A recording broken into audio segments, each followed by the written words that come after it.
Katie के पास एक छोटा सा कैनरी था जिसका नाम फेदर्स था।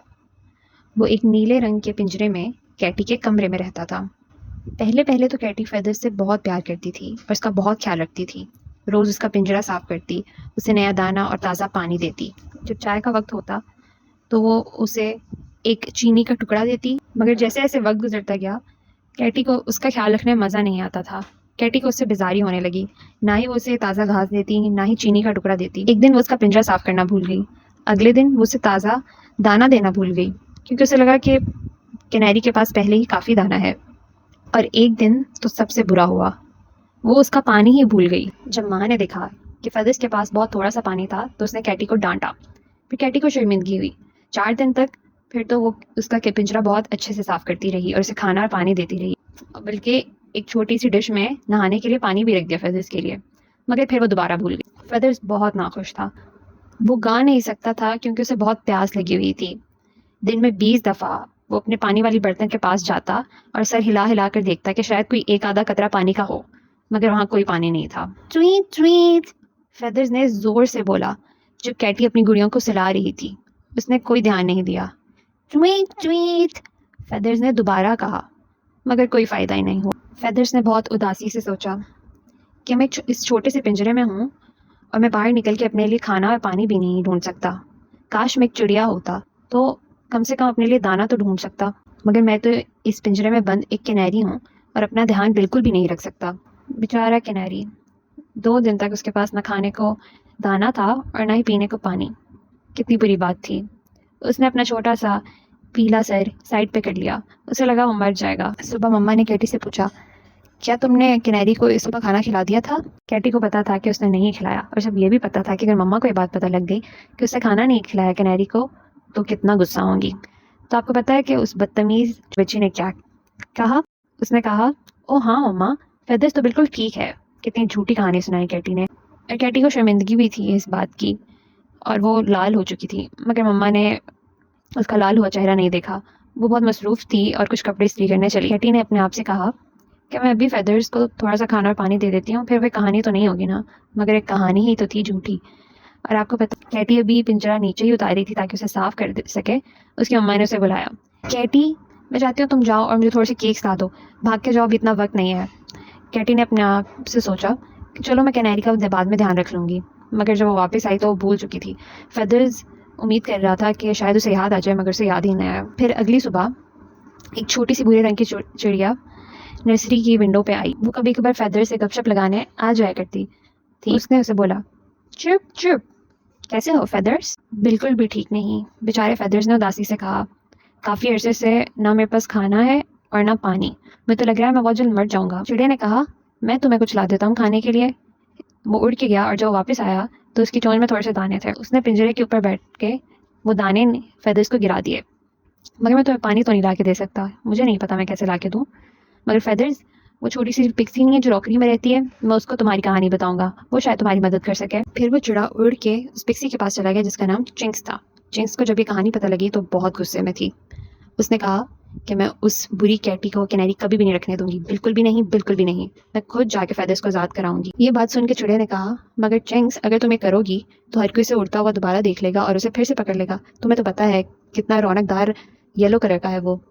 अगर उसका रंग भी हमारे जैसा बुरा होता और आम सा दिखता वो, तो उसे कभी भी कोई नहीं देखता और कोई नोटिस नहीं करता। चिंक्स ने यह सुन के कहा, 1 मिनट, मुझे तंग नहीं करो, मुझे सोचने दो। काफ़ी देर सोचने के बाद पिक्सी ने कहा कि मुझे लगता है कि बाग के पीछे एक गमले में ब्राउन कलर का पेंट पड़ा हुआ है। मैं जाके फेदर्स को आज़ाद कर लूँगा और उसे ब्राउन पेंट कर दूँगा, और फिर वो तुम चिड़ियों के साथ रहेगा और तुम लोग उसे दाना ढूंढना तो सिखा दोगे ना। चिड़िया ने खुश होकर कहा, बिल्कुल चिंग्स, क्या मैं तुम्हारे साथ आ सकता हूँ और देख सकता हूँ कि तुम क्या करोगी? तो चिड़िया चिंग्स के साथ चला गया। चिंग्स उड़ के कैटी के कमरे की खिड़की के पास गया। कैटी अपने नीचे अपनी मम्मा के साथ अपना नाश्ता कर रही थी। कमरे में कोई भी नहीं था। चिंग्स ने वो ब्राउन पेंट खिड़की के पास रखा और उड़ के पिंजरे के पास पहुंचा। फेदर्स, क्या तुम इतने ठीक हो कि तुम उड़ के खिड़की से बाहर चले जाओ अगर मैं तुम्हें आज़ाद कर दूं? उसने फेदर्स से पूछा। बेचारे फेदर्स ने कहा कि हाँ, मुझे लगता तो है, मैं कोशिश करूँगा। मगर फिर कैटी क्या सोचेगी? पता लगेगा कि मैं पिंजरे में नहीं हूँ और मैं पिंजरा खाली होगा, क्या हम उसके लिए कोई चिट्ठी वगैरह ना छोड़ जाएं और उसे बता जाएं कि मैं चला गया हूँ? जिंक्स ने कहा, हाँ, हम उसके लिए एक नोट छोड़ जाते हैं, मैं लिखती हूँ वो नोट। तो फिर वो उस जगह पर गई जहाँ पर कैटी अपने लिखने लिखाने का सामान रखती थी और उसने कागज़ का एक टुकड़ा फाड़ा। फिर उसने एक पेंसिल ली और चिट्ठी लिखी। जिंक्स ने पिंजरे का दरवाज़ा खोला और फेदर्स उड़ गया बाहर।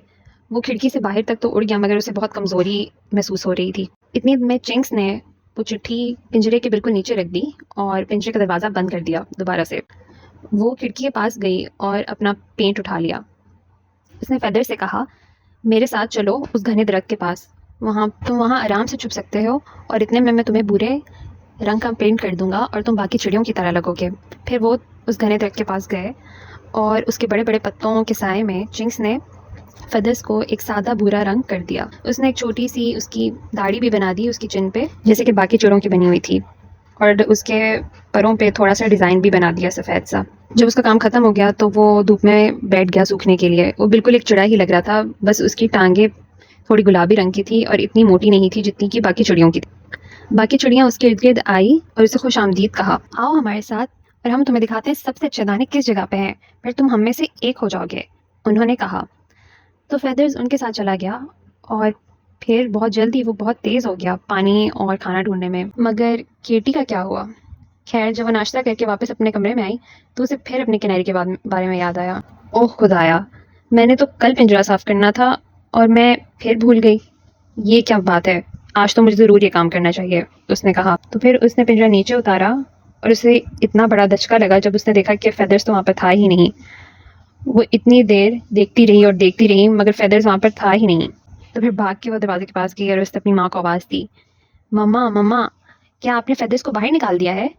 उसकी माँ भागते हुए ऊपर आई और कहा, बिल्कुल भी नहीं, वो वहीं पर होगा, पिंजरे का दरवाज़ा तो बंद है। मगर कैनरी तो बिल्कुल जा चुका था। फिर मम्मा की नज़र पिंजरे के अंदर नीचे पड़े हुए उस चिट्ठी पे पड़ी। उसे पिंजरे का दरवाज़ा खोला, अपना हाथ अंदर डाला और वो कागज़ का टुकड़ा उठाया और पढ़ा। उस पर लिखा हुआ था, प्यारी केटी, मैं जा चुका हूँ क्योंकि ना तुम मुझे खाना देती हो और ना पानी, और मैं बिल्कुल मरने वाला हो चुका हूँ। तुम बहुत बुरी और बद इखलाक लड़की हो। Tweets from feathers. मम्मा ने वो वर्क नीचे रखा और कैटी की तरफ देखा, जो कि शर्मिंदगी के बायस बहुत लाल हो चुकी थी। केटी, कितनी बुरा काम किया है तुमने, इसलिए तुम्हारी कैनरी जा चुकी है। खैर, तुम्हारे साथ अच्छा हुआ। अगर तुम एक जानदार का जो कि तुम्हारे पास है उसका ख्याल नहीं रख सकती तो तुम्हें कोई हक नहीं है कि तुम उसे रखो। मुझे तुमसे बहुत मायूसी हुई है। केटी रोने लग गई।